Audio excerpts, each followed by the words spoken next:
Hello and welcome to whoever happened to stumble upon this video or come back to my channel. Hi, my name is Dana and I'm very happy to have you here today. So in this video, I wanted to share with you guys how I do like a regular weekly setup, especially when I have a busy week. So the first thing I'm doing is just flipping back over to my grid spacing cheat sheet page to figure out how many dots down I have to do for the setup that I'm doing this week. So this week I'm doing a horizontal setup with 5 columns for each page. So I just counted out and I think that ended up being 10 dots per column.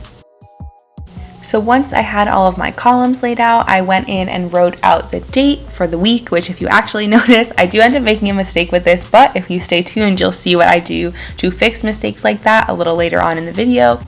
But basically, I just went through and wrote in what my header is going to be and did a little quick sketch of the doodles that I'm going to do on this spread. And for my theme for the month of February, if you guys have not checked out my February plan with me yet, which I will definitely link in the description of this video, is cherry blossoms. So at the top part, I just drew a little cherry blossom branch, and then within each column where I'm going to write the day of the week, I marked out where I'm going to have just a singular cherry blossom. So for this month's theme, when I was doing my setup, I was doing kind of like a casual, really relaxed bubble letter style. So that is what I did for this setup. So you'll see I'll take my Crayola Super Tips and just write out whatever I'm writing. So for this one, it'll be the header, but for the other ones, it'll be like the day of the week. And then I'll just kind of roughly outline it with my fine liner to get like a cool bubble letter effect. And then as you will see right here, I decided that the week was the 8th to the 15th, even though it is actually the 8th to the 14th, because I like to do mine Monday to Sunday. After that, I just went in and labeled each column. So if you notice, I have 9 columns. This is what I usually do each week. So I'll do Monday through Friday as separate columns. Then I will combine the weekend, so Saturday, Sunday, as one column, because usually I don't have a lot of events planned on Saturdays and Sundays, so they don't need their own column. Then I will do a spot to do a to-do list. Next week, where I'll write any like upcoming events that I have next week that are out of the ordinary or assignments that I have due next week. And then I'll leave a column for YouTube related things.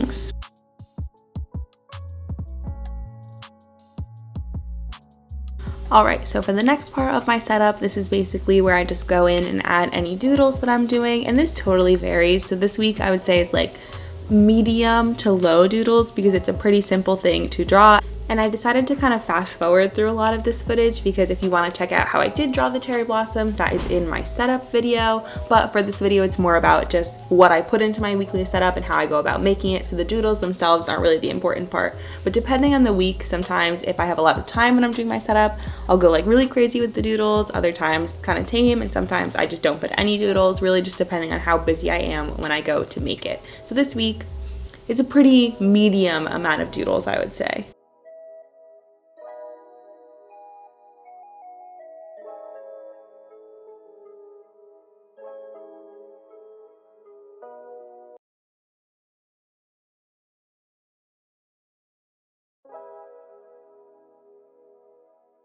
Once I finished with the doodles, I just finished up the headers for all of my columns. So I just went through, like I said earlier, and outlined them with a fine liner to give it that bubble letter appearance. Is that Mark?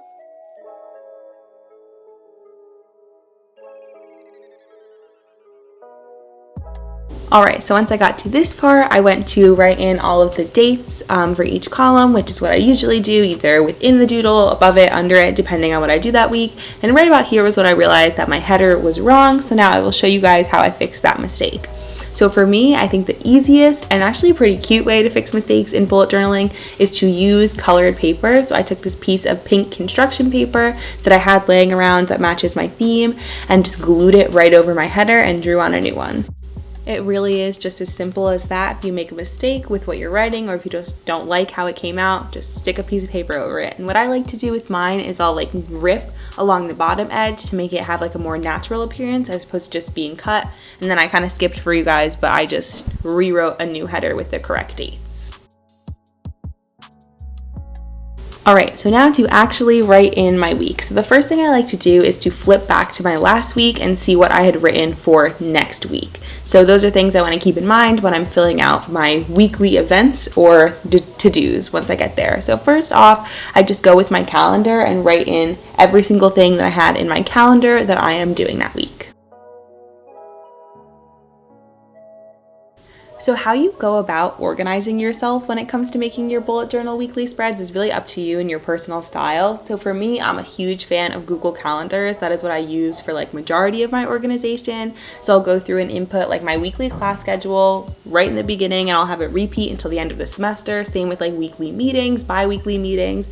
And then when it comes to scheduling things like duty or volunteer hours, I'll add those in once I know that they're happening. So I always have it right there so I can know when I'm scheduling anything else, if I have any conflicts, and try to avoid that. So that's the biggest thing I use. And then along with that, I use separate things for my due dates for class. So I'll make a spreadsheet, and then as you guys have seen, if you've watched my other bullet journaling videos, I'll make a copy monthly in my bullet journal. So those are the kind of things I like to refer to when I'm doing this part of my actual sitting down and writing in what is going on weekly.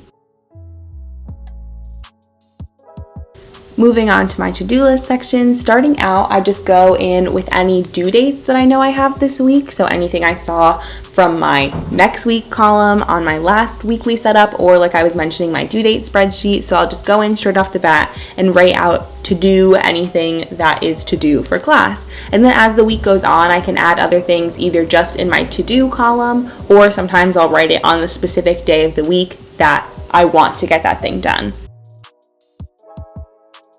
Then once I finish writing my to-dos, I just draw a little circle or a box next to it so I have something to check off when I know that that particular item is finished.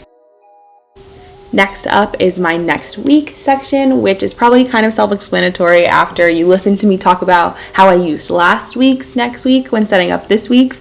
So basically, this is just a place that I can use when keeping in mind what I have due next week. So for example, if I have something that I know is due on Monday, I'll probably be working on that this week, or I'll just go through and write out all my assignments for next week, or if I know I have duty next week, just so I can kind of keep that in mind when I'm trying to plan for this week and how much I want to get done this week, especially when it comes to assignments for school. Because if I can get ahead, I love to do that. Oh, and this last column is just YouTube. So as you see right here, I'm writing to film and edit this video that you guys are watching right now. And then the last thing that I go in and do is just double check my February due date list to make sure I didn't miss anything. Alright, so that is how I set up my weekly setups. So if you guys have any questions, comment them down below. Subscribe if you are not already, and check out my full bullet journal playlist for more bullet journaling videos.